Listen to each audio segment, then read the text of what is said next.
Julia Longton, and this is Mason Mooney. Hello.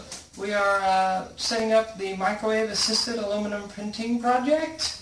We've kind of set up with microwaves like this one here to print aluminum objects like this piece of a 3D printer and this Porygon and other various sections of aluminum, and produce high quality parts just ready for machining.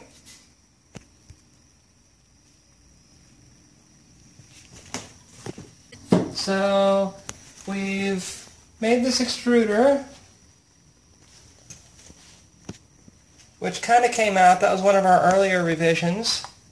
And we're using a susceptor to coat the items and cook them out in the microwave. Now, what's a susceptor? A susceptor is something that accepts microwave radiation and emits it all back out as heat. We've got this kiln that we've constructed for producing aluminum in a liquid form that